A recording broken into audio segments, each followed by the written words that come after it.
Kalau ditanya, Febrian, lo dari mana sih? Gue bilang kalau gue anak Jakarta. Tapi sebenarnya gue belum bisa bilang kalau gue anak Jakarta kalau belum mengenal budaya Betawi. Budaya Betawi merupakan budaya terlama di ibu kota Indonesia ini.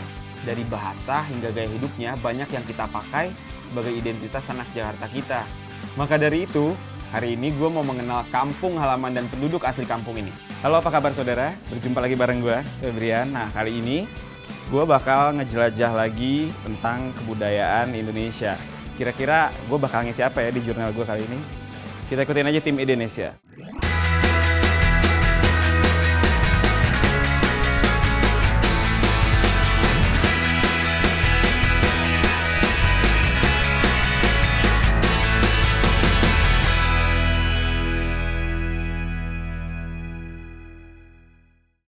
So guys, Jakarta itu udah punya sejarah yang panjang banget dan kita bisa lihat di sini sekarang bahwa budaya-budaya yang masuk itu juga ada budaya-budaya dari luar. Jadi udah termasuk perpaduan lah ya. Cuman yang bikin gua seneng di sini, budaya Betawi masih sangat kental banget. Contohnya nih, masih ada ondel-ondel di sini sebagai ikonnya Betawi. Kita lihat langsung ya ke Catu Babakan.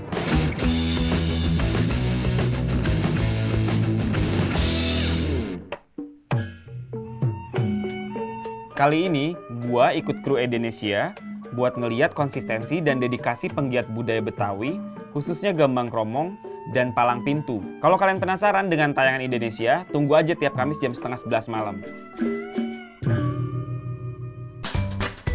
Gambang Kromong adalah sejenis orkes yang memadukan gamelan dengan alat-alat musik Tionghoa, seperti sukong, tehian, dan kongahyan. Sebutan Gambang Kromong diambil dari nama dua buah alat perkusi, yaitu gambang dan kromong. Dan yang menarik, tangga nadanya adalah tangga nada pentatonik Cina, saudara. Orkes Gambang Kromong merupakan perpaduan yang serasi antara unsur-unsur pribumi dengan unsur Tionghoa. Secara fisik, unsur musik Tionghoa tampak pada alat-alat musik geseknya. Yuk, dengerin dulu perpaduannya gimana.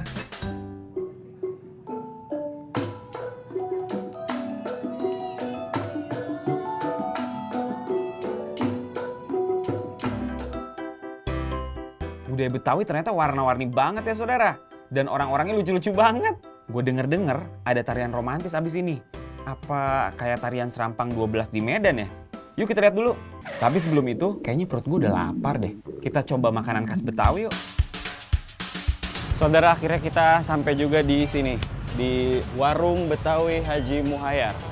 Pecak itu salah satu khas makanan Betawi. Yang bikin istimewa dari tempat ini adalah si Pak Haji Muhayyar ini menjaga cita rasanya. Kita coba yuk. Jadi namanya pecak ikan Betawi. Dan menurut gue kalau misalkan makan makanan kayak gini, kalau misalkan pakai sendok garpu tuh kayak kurang nikmat gitu. So I'm gonna use my hands. Kayak gurih-gurih gitu. Bawang, cabai, agak-agak asam sedikit, tapi rasanya pas dicampur dengan nasi putih. Rasanya menarik.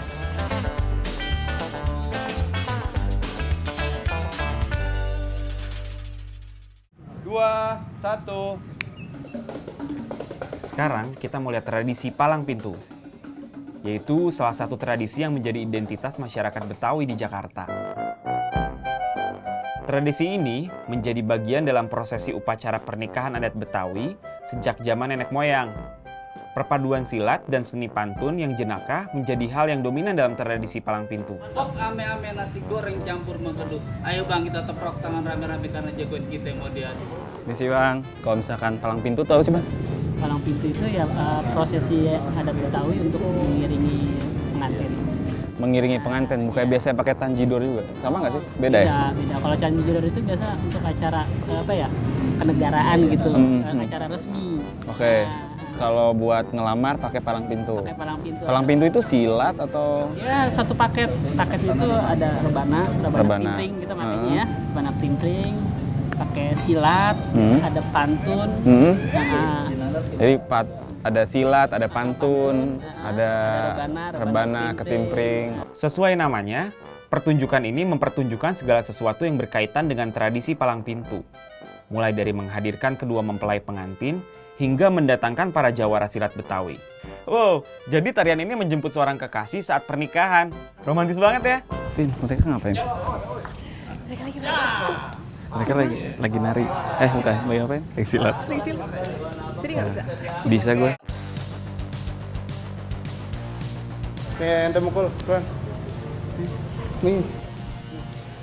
Itu sekali doang, itu gerak cepat barusan. Langsung habis, langsung kena ini, langsung tepar.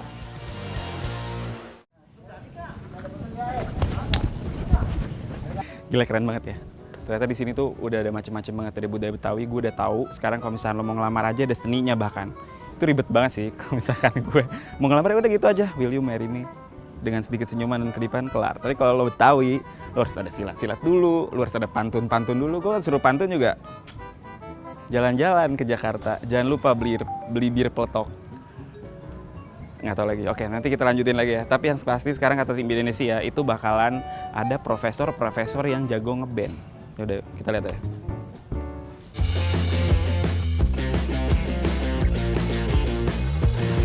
So guys, akhirnya gue sampai juga di sini practice room. Kali ini gue datang ke sini karena di atas lagi ada Profesor Ben.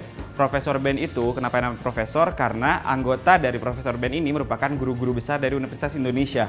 Dan mereka keren banget karena mereka masih ngebawain lagu-lagu Ismail Marzuki. 3, 2, 1.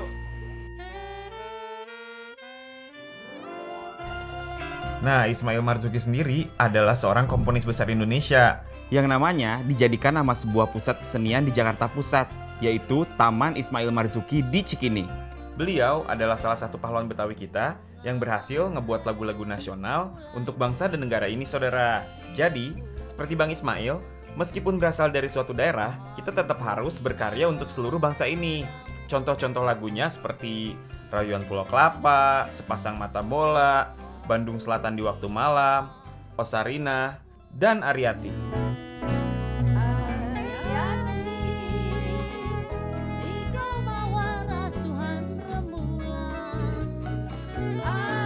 Sekarang, gue mau lihat bentuk kreativitas dalam pengembangan pasar tradisional menjadi pasar kontemporer di Jakarta Selatan, yaitu Pasar Santa. Di sini kita bisa melihat sekelompok anak muda Jakarta yang menggerakkan industri kreatif, yang juga ikut memajukan kota Jakarta. Pasar yang tadinya sepi, sekarang menjadi hidup. Artinya, hal ini secara nggak langsung kan mempromosikan budaya kreatif juga, saudara. Hari ini seru banget. Gue makin kagum sama kota gue. Sudah ada sejak tahun 1700, dan semoga terus ada ratusan tahun ke depan. Gue harus menuliskan ini di jurnal gue sebagai harta yang bisa gue bagi-bagi ke kalian. Sampai jumpa lagi di budaya-budaya yang kaya lainnya. Ayo, jadi orang Indonesia kaya.